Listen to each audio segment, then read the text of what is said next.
Bulletin లో breaking చూస్తున్నాం. కేంద్ర ప్రభుత్వం మరియు సీజేపీ మధ్య నేడు మరో కీలక సమావేశం జరగనుంది. మధ్యాహ్నం 2 గంటలకు జరిగే ఈ సమావేశం ఇక ఇరు పక్షాల మధ్య మూడో విడత చర్చలకు వేదిక కానుంది. ఇప్పటికే కేంద్ర ప్రభుత్వం ముందు 3 ప్రధాన డిమాండ్లను కూడా సీజేపీ ఉంచింది. ధర్మేంద్ర ప్రధాన్ రాజీనామా చేయాలన్న విషయంలో ఎలాంటి రాజీ ఉండబోదంటూ కూడా సీజేపీ స్పష్టం చేసింది. ఇక ఈ అంశంపై వెనక్కి తగ్గే ప్రసక్తే లేదంటూ కూడా సీజేపీ తేల్చి చెప్పేసింది. మరోవైపు సీజేపీ ప్రతిపాదించినటువంటి డిమాండ్లపై కేంద్ర సర్కార్ తన నిర్ణయాన్ని నేటి సమావేశంలో వెల్లడించే అవకాశం ఉంది.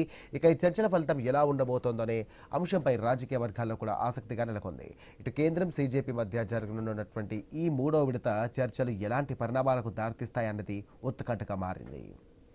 ఇదే అంశాలకు సంబంధించి మరిన్ని డీటెయిల్స్ అంచడానికి మా కరెస్పాండెంట్ గోపీనాథ్ ఫోన్ ద్వారా సిద్ధంగా ఉన్నారు. గోపీనాథ్, చెప్పండి, ఇక మూడవసారి కూడా చర్చలు జరిగే అవకాశం ఉంది. ఇది సఫలీకృతం అవుతాయనుకోవచ్చా లేకుంటే విఫలవుతాం అనుకోవచ్చా?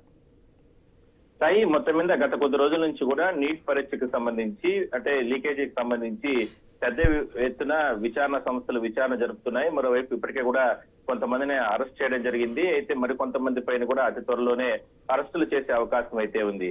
అయితే ఒకటే ఇక్కడ సీజేపీ ప్రతినిధులు కానీ లేదంటే విద్యార్థి సంఘాలు కానీ ఒకటే డిమాండ్ చేస్తున్నారు మొదటి నుంచి కూడా.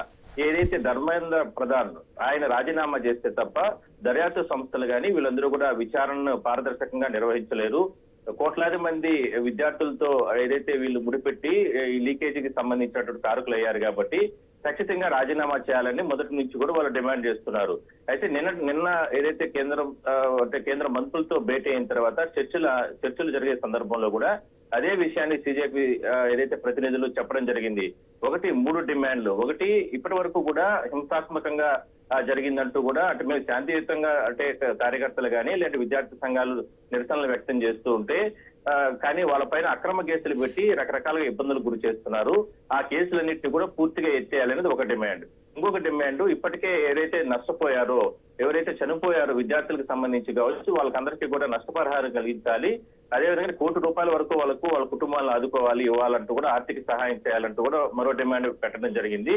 మూడోది, ఎట్టి పరిస్థితుల్లో కూడా ధర్మేంద్ర ప్రధాన్ రాజీనామా చేస్తే తప్ప ఈ శాంతియుతమైనటువంటి ఉద్యమం ఆగదు అనేది చాలా క్లారిటీ ఇవ్వడం జరిగింది. నిన్న మీడియా ముఖంగా కూడా సీజేపీ ఏదైతే ప్రతినిధులు చెప్పినటువంటి క్లారిటీ చెప్పడం జరిగింది. అయితే ఆ విషయంలో మాత్రం ఇవాళకి కేంద్ర ప్రభుత్వం వాయిదా వేయడం జరిగింది. మంత్రులు ఎవరైతే నిన్న సీజేపీ ప్రతినిధులతో భేటీ అయ్యారో వాళ్ళు ఇవాళ ఒక్కరోజు అవకాశం ఇవ్వాలంటూ కూడా చెప్పడం జరిగింది. అందువల్లనే ఇవాళ మరి కాసేపట్లో అంటే కేంద్ర ప్రభుత్వ పెద్దలు దీనిపైన పూర్తి స్థాయిలో ఒక నిర్ణయం తీసుకుని ఎవరైతే రాజీనామా చేయాలని డిమాండ్ చేస్తున్నారో సీజేపీ ప్రతినిధులతో కూడా భేటీ అయ్యే అవకాశం ఉంది. అయితే ఒక ఉత్కంఠ అనేది కొనసాగుతుంది.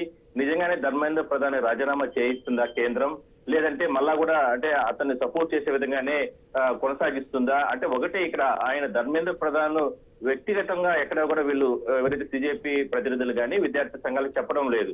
కేవలం ఆ శాఖకు ఆయన ప్రతినిధిగా ఉన్నాడు కాబట్టి ఇది అంటే లోపభూయిష్టంగా ఇది ఇంత దారుణంగా అంటే ఈ నీట్ పరీక్షకు సంబంధించినటువంటి లీకేజ్ జరిగింది.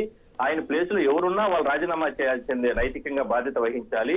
అందువల్లనే ఆయన రాజీనామా చేయమంటున్నాం అంతే తప్ప కేవలం ఒక కార్యదర్శినో లేదంటే కొంతమంది అధికారులు బదిలీ చేసినంత మాత్రాన ఈ రకమైనటువంటి కొనసాగదు అనేది వాళ్ళు క్లారిటీ ఇచ్చారు. మరోవైపు ఏంటంటే ఆల్రెడీ కేంద్ర ప్రభుత్వం కొన్ని రకాల నిర్ణయం తీసుకోవడం జరిగింది. కేంద్ర కేబినెట్ లో కూడా అంటే ఎవరైతే అంటే ఇప్పుడే కాకుండా భవిష్యత్తులో కూడా ఎలాంటి లీకేజీకి సంబంధించిన ఎవరైతే నిందితులు ఉంటారో వాళ్ళకి 5 సంవత్సరాలు కఠిన కారాశిక్ష శిక్ష కాకుండా 10 సంవత్సరాలు పెంచుతూ కూడా మరో 5 సంవత్సరాలు పెంచుతూ కూడా ఒక నిర్ణయం తీసుకున్నారు. అదేవిధంగానే వాళ్ళకు అంటే ఫాస్ట్ ట్రాక్ కోర్టులు పెట్టి వాళ్ళపైన కఠిన చర్యలు తీసుకునే విధంగా కూడా నిర్ణయం తీసుకోవడం జరిగింది. ఇట్లా కొన్ని రకాల నిర్ణయం తీసుకున్నప్పటికీ కూడా సీజేపీ ప్రతినిధులు కానీ విద్యార్థి సంఘాలు కానీ మరోవైపు ప్రధాన ప్రతిపక్షమైనటువంటి కాంగ్రెస్ పార్టీ కానీ ఎక్కడా కూడా ఆ విషయంలో సంతృప్తి చెందడం లేదు.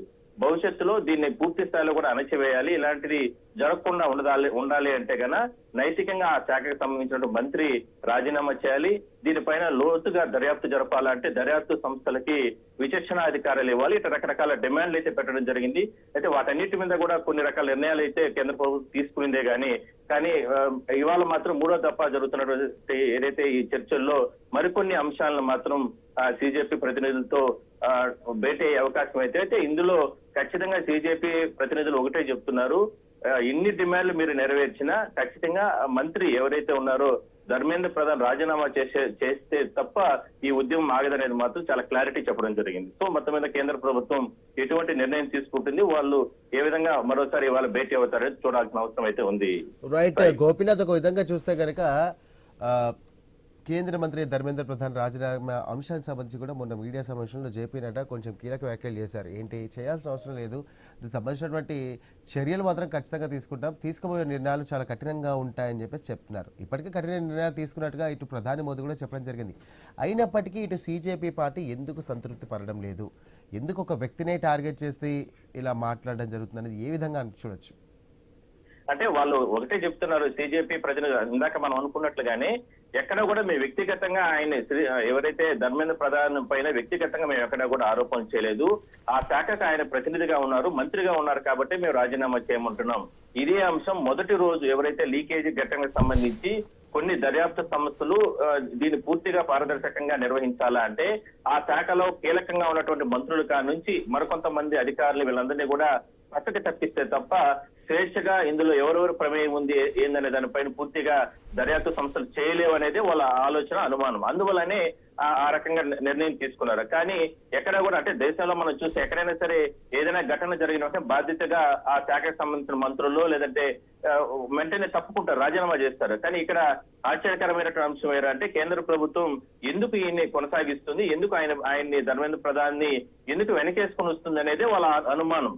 సీజేపీ ప్రతినిధులు కానీ లేదంటే విద్యార్థి సంఘాలు కానీ ఎందుకు ఇంత జరుగుతున్నప్పటికీ కూడా దేశవ్యాప్తంగా అల్లకల్లోలం జరుగుతున్నప్పటికీ కూడా లక్షలాది మంది విద్యార్థులు వాళ్ళ జీవితాలతో ఆడుకున్నటువంటి అంశాన్ని ఎందుకు కేంద్ర ప్రభుత్వం అంటే చాలా సీరియస్ గా తీసుకోలేదు, కేవలం అణచివేసే ప్రయత్నం చేస్తున్నారు అంతే తప్ప కేసులు పెడదామా లేదంటే లాఠీ చార్జీలు చేద్దామా లేదంటే ఇంకేదైనా సరే ఇబ్బందులు గురి చేద్దాం అనేటటువంటి అంశాన్ని చేస్తున్నారు అంతే తప్ప ఎక్కడా కూడా ఆ శాఖకు సంబంధించిన మంత్రిని ఎందుకు వెనకేసుకొని వస్తున్నారు అనే అనుమానాలు మాత్రం వాళ్ళ బలంగా ఉన్నాయి. అందువల్లనే వాళ్ళ డిమాండ్ విషయంలో మాత్రం వెనక తగ్గడం లేదు. ధర్మేంద్ర ప్రధానే కాకుండా ఆయన ప్లేస్ ఎవరున్నా మేము ఖచ్చితంగా డిమాండ్ కి నైతిక బాధ్యత వహించాల్సిన అవసరం అయితే ఉందనేది వాళ్ళ డిమాండ్ వ్యక్తం చేస్తున్నారు. సో దానిపైన మాత్రం అదే విషయాన్ని నిన్న కేంద్ర ప్రభుత్వానికి సంబంధించి మంత్రులు ఎవరైతే వాళ్ళు భేటీ అయ్యారో వాళ్ళతో కూడా ఆ క్లారిటీ ఇవ్వడం జరిగింది. మీరు ఎన్ని డిమాండ్లు వ్యక్తం చేసినా ఖచ్చితంగా ధర్మేంద్ర ప్రధాన్ రాజీనామా చేస్తే తప్ప ఈ శాంతియుతమైనటువంటి ఉద్యమాన్ని మేము వెనక్కి విరమించే ప్రసక్తే లేదు. మరోవైపు పూర్తి స్థాయిలో కూడా దీన్ని ముందుకు తీసుకెళ్లే ప్రయత్నం చేస్తామని చెప్పడం జరిగింది. అందువల్లనే ఇవాళ మరోసారి భేటీలో కేంద్ర ప్రభుత్వం అంటే వాళ్ళు ఇప్పటి వరకు నిర్ణయం తీసుకున్నారు కాబట్టి రాజీనామా చేస్తారా చేయరా ఏదనేది ధర్మేంద్ర ప్రధాన్ పైన మాత్రం ఒక క్లారిటీ ఇవాళ సీజేపీ ప్రతినిధులకు ఇచ్చే అవకాశం అయితే ఉంది. సాయి. రైట్.